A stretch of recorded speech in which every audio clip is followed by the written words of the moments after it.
Okay, I'm going to go over some examples on solving equations. And the first problem is 2 minus 4 times the quantity x plus 7 equals 12. All right, if I'm going to solve this, the first thing you need to do is distribute. You need to be careful and look in front of the 4 and see that it is negative, and distribute that to everything in the parentheses. So it's 2 minus 4x minus 28 equals 12. Okay? Then on the left-hand side, we're going to combine like terms. So that gives me a negative 26 minus 4x equals 12. Remember, my goal is to get x by itself. So first I have to move this negative 26. Since it's negative, I'm going to add 26. What I do to one side, I need to do to the other. So the 26 go away. I have negative 4x equals 38.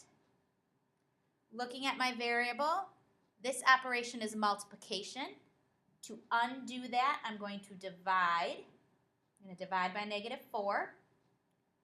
Same thing to this side. And I have x equals negative 9.5. My next example involves when you have variables on both sides.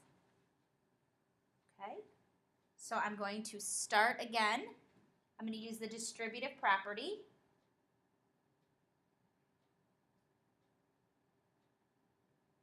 As you can see, I have variables on both sides.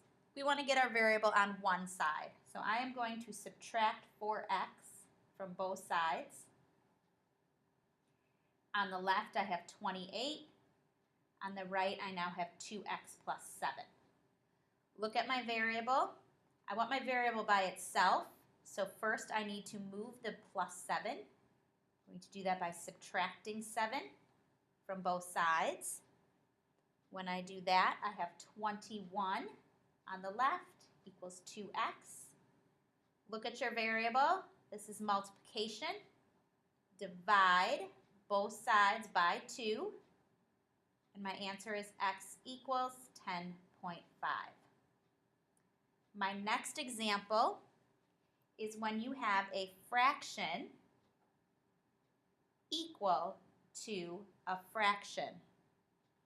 When you have a fraction equal to a fraction, we can cross multiply, and the cross products equal each other. So I have 2 times 2x plus 7 equals the other cross product, 3 times x plus 3. To solve now, I distribute.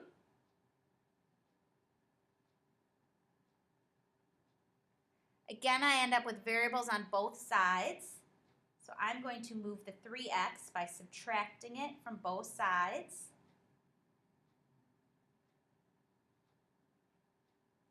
Finally, I'm going to subtract 14 from both sides.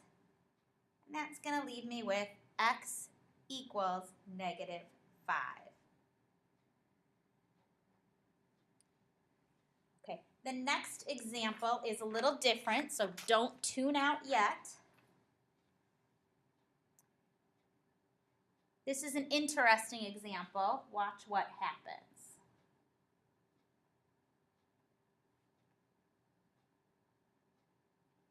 All right, so on the left-hand side, I can simplify by combining like terms.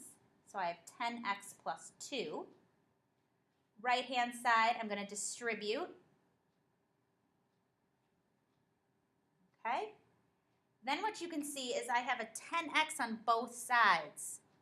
If I subtract 10x from both sides, you're going to notice that the variable completely goes away, leaving me with 2 equals negative 12.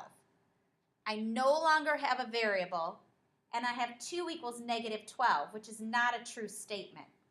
This is an example of a no solution problem. The last problem I'm going to do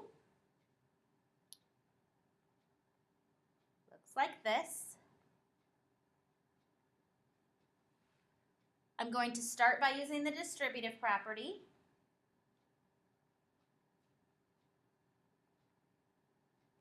You notice that the left-hand side looks exactly like the right-hand side. We call that identity. If I continue to solve, you notice the variables again go away, just like they did in the previous problem. But now I'm left with 18 equals 18, which is a true statement. If I kept going and subtracted 18 from both sides, I would have 0 equals 0, which is also a true statement. This is infinitely many solutions. We call it infinitely many solutions because if you come back up to this part right here, no matter what value you put in for x, both sides will always equal each other. So every value that you put in for x will work. Infinitely many solutions.